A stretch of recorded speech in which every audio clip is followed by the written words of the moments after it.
My name is Morgan Housel. I've been a financial writer for my entire career. I was at the Motley Fool for about 10 years. I was a columnist at the Wall Street Journal for several years. And now for the last 5 years, I've been at a private equity firm called the Collaborative Fund. But my whole career has been writing about finance. And kind of my intersection that I like writing about, my beat, so to speak, is kind of the intersection of investing behavior and financial history. Like, what is the history of how people have thought about greed and fear and risk and opportunity? That's what I've always been interested in. I started as a financial writer in 2008, which was an interesting time because the world was falling apart in 2008. It was the biggest financial calamity since the Great Depression. My early years as a writer were focused on trying to answer the question, why did people do what they did? Why did people make the decisions that they did during the bubble, during the bust? Why did people do this? If you're just looking at a finance textbook, it's not going to explain why people behave the way that they did during the bubble and during the bust. You can't find the answers in a finance textbook or an economics textbook. They don't explain it. But you can find subtle clues about why people did what they did through the lens of psychology, sociology, political science, history, biology. Those topics had a lot to say on why people did what they did. And that to me just opened the doors to this idea that investing is not the study of finance.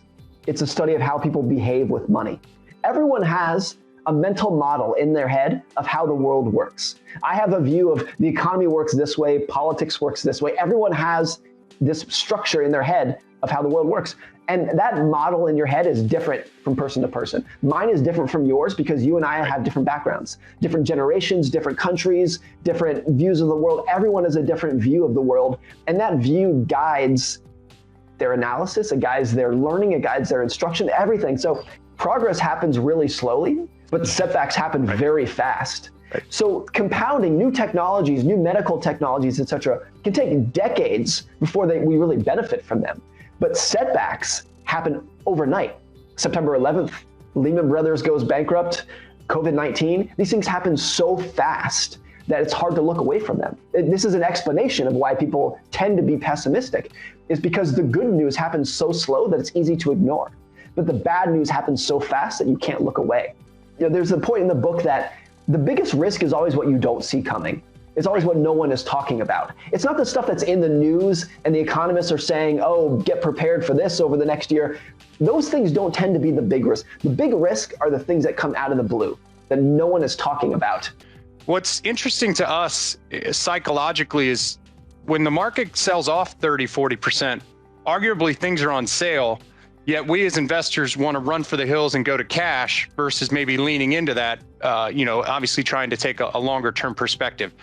I thought that really resonated with me, that you're one of the themes I took away was, and you alluded to it with your own personal money, you're building a portfolio you can sleep at night with and live with. Right? And kind of live through these unexpected risks that will inevitably arise. A lot of finance tends to be viewed like it's math, like 2 + 2 = 4 for everybody. There's one right answer for everybody. That's how math works. But investing, portfolio management is not like that. Everyone's going to come to a different level of how much risk they can take, how much risk they want to take, need to take is different for everyone. And just being a little more introspective about yourself, about your own personality, your own faults, your own goals, and coming up with a portfolio that even if it's not perfect on paper, and even if the financial formulas, the economic textbooks say, at your age, you should be taking more risk or less risk, et cetera. If it works for you and your unique personality, then great. The purpose of money is to give yourself a better life. It's not to make the spreadsheets happy. It's not to follow the rules of a guy who won the Nobel Prize in economics. It's to give you a better life.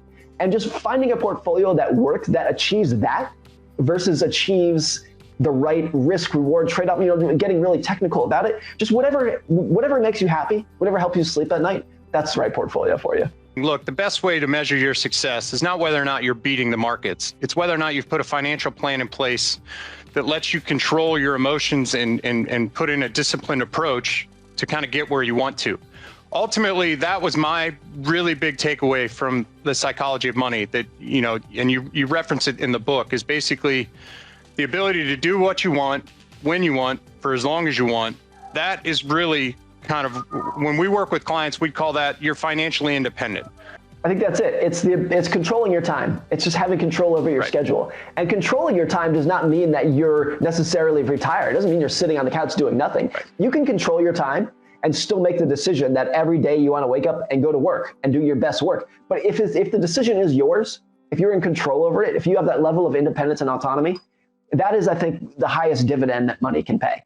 And using your wealth to gain control over your time versus just the constant pursuit of more stuff, that I think is an overlooked way to use money to gain a lot of lifetime happiness. It tends to go overlooked when we're talking about money and wealth.